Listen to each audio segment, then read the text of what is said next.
అదొక్కటి దాంతో పాటు బేస్ మీద నేర్చుకోండి. బేస్ మీద shortest distance between two lines, రెండు లైన్స్ మధ్యలో షార్టెస్ట్ డిస్టెన్స్ కనుక్కోవడం షూర్ షార్ట్ క్వశ్చన్ నాన్న. దానికి ఫార్ములా ఏంటది? మనకి బాక్స్ కనుక్కుంటాం a2 - a1 b1 b2 by magnitude of b1 cross b2. ఈ ఫార్ములా యూజ్ చేస్తే మనకి డైరెక్ట్ గా షార్టెస్ట్ డిస్టెన్స్ వస్తుంది. ఒకవేళ ఆ రెండు లైన్స్ ప్యారలల్ లైన్సా కాదంటే ఏం కన్ఫ్యూజన్ వద్దు. మీకు b1 b2 డిఫరెంట్ ఉన్నాయా? ఈ ఫార్ములా యూజ్ చేయండి. b1 b2 సేమ్ ఉందా? ఈ ఫార్ములా యూజ్ చేయండి. సెకండ్ వన్ వచ్చేసరికి image of a point and foot of the perpendicular. మనకి క్వశ్చన్ లో ఫుట్ ఆఫ్ ది పర్పెండిక్యులర్ అడిగినా ఇమేజ్ అడిగినా ఒకే విధంగా చేస్తాం. మీకు ఫుట్ ఆఫ్ ది పర్పెండిక్యులర్ వచ్చిందంటే ఇమేజ్ వచ్చేస్తుంది. దానికి ఒక ప్రాపర్ ప్రొసీజర్ ఉంటది. ఎలా చేయాలి అని మనం లాస్ట్ చాలా క్లాసెస్ లో డిస్కస్ చేసాం. Once go and watch this one. Shortest distance తర్వాత మీకు ఇంపార్టెంట్ ఏమన్నా ఉంది అంటే ఇది చాలా ఇంపార్టెంట్. థర్డ్ వన్ వచ్చేసరికి లెగ్రాంజెస్ ఐడెంటిటీ. ఇంత పెద్ద పేరు లెగ్రాంజెస్ ఐడెంటిటీ కన్నా మనం ఏం చెప్పొచ్చు అంటే the only relation between cross product and dot product. మనకి డాట్ ప్రొడక్ట్ కి క్రాస్ ప్రొడక్ట్ కి మధ్యలో ఉన్న రిలేషన్ ఏంటి అంటే a cross b whole square equal to magnitude of a square magnitude of b square minus a dot b whole square. ఇది మనకి cross product ఇచ్చి మాగ్నిట్యూడ్స్ ఇచ్చి a డాట్ b అడగచ్చు, a డాట్ b ఇచ్చి magnitudes ఇచ్చి a cross b అడగచ్చు. వీటిలో ఏమన్నా ఇచ్చి ఒకటి అన్నౌన్ చేసి అడిగే ఛాన్సెస్ ఉన్నాయి. Properties of adjoint matrix. మీకు matrix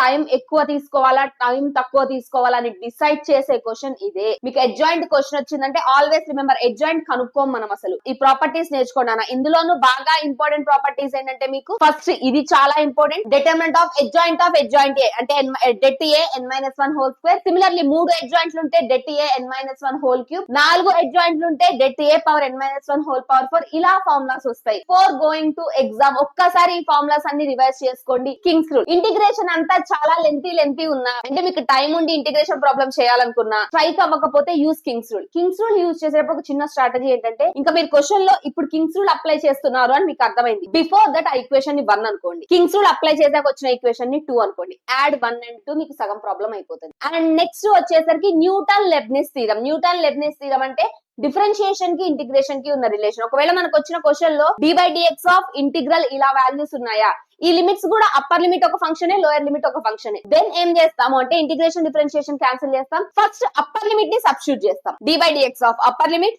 minus then lower limit ని సబ్స్టిట్యూట్ చేస్తాం. d/dx of lower limit. ఇవి మీకు లిమిట్స్ లో వచ్చే ఛాన్సెస్ చాలా ఉన్నాయి. లాస్ట్ ఇయర్ దీని మీద లిమిట్స్ మీద క్వశ్చన్స్ వచ్చాయి. ఇంటిగ్రేషన్ డిఫరెన్షియేషన్ ఉందంటే గుర్తుపెట్టుకోండి. క్యాన్సిల్ చేస్తాం. క్యాన్సిల్ చేసాక ఏం చేస్తాం? అప్పర్ లిమిట్ సబ్స్టిట్యూట్ చేస్తాం. Differentiation of upper limit minus lower limit substitute చేస్తాం. Differentiation of lower limit apply చేస్తాం. Next means condition. గుర్తుపెట్టుకోండి నాన్న, కండిషన్ మనకు ఒకటి ఉంటది మీన్స్ లో. ఏంటది ఆ కండిషన్ అంటే arithmetic mean greater than are equal to geometric mean. ఈ కండిషన్ యూజ్ చేస్తే మోస్ట్ ఆఫ్ ది ప్రాబ్లమ్స్ కి ఆన్సర్స్ వస్తాయి. క్వశ్చన్ లో కీవర్డ్ ఇదే. మీకు మాక్సిమం గ్రేటెస్ట్ ఇలాంటి వర్డ్స్ వస్తే ఈ కండిషన్ మీకు హెల్ప్ అవుతుంది. అండ్ నెక్స్ట్ వచ్చేసరికి mean and variance. Even before going to exam statistics లో ఉన్న ఫార్ములాస్ అన్ని ఒకసారి చూసుకొని వెళ్ళండి. స్టాటిస్టిక్స్ కూడా డైరెక్ట్ ఫార్ములా ఓరియంటెడ్ అంతే. ఎలాంటి టిపికల్ చేయడు. మీన్ ఫార్ములా స్టాండర్డ్ డివియేషన్ వచ్చిందా, స్టాండర్డ్ డివియేషన్ కి హోల్ స్క్వేర్ చేస్తే వచ్చేది మీకు variance formula. Mean variance even along with this ఒకసారి మీడియన్ ఫార్ములా కూడా చూసుకొని వెళ్ళండి. అండ్ నెక్స్ట్ వచ్చేసరికి linear differential equation. Differential equation concepts లో ఫస్ట్ మీకు variable separable important. Variable separable లో చాలా మెథడ్స్ ఉన్నాయి మ్యామ్, మాకు రావట్లేదు అంటే విత్ బేసిక్ ఇంటిగ్రేషన్ ఈ కాన్సెప్ట్ నేర్చుకున్నారా మీకు క్వశ్చన్స్ వచ్చే ఛాన్సెస్ చాలా ఉన్నాయి. లీనియర్ డిఫరెన్షియల్ ఈక్వేషన్స్ అంటే అవి ఎలా ఉంటాయి? ఇచ్చిన క్వశ్చన్ ని ఫస్ట్ మీరు స్టాండర్డ్ ఫార్ములా రాయాలి. అంటే dy/dx రాయగలగాలి. dy/dx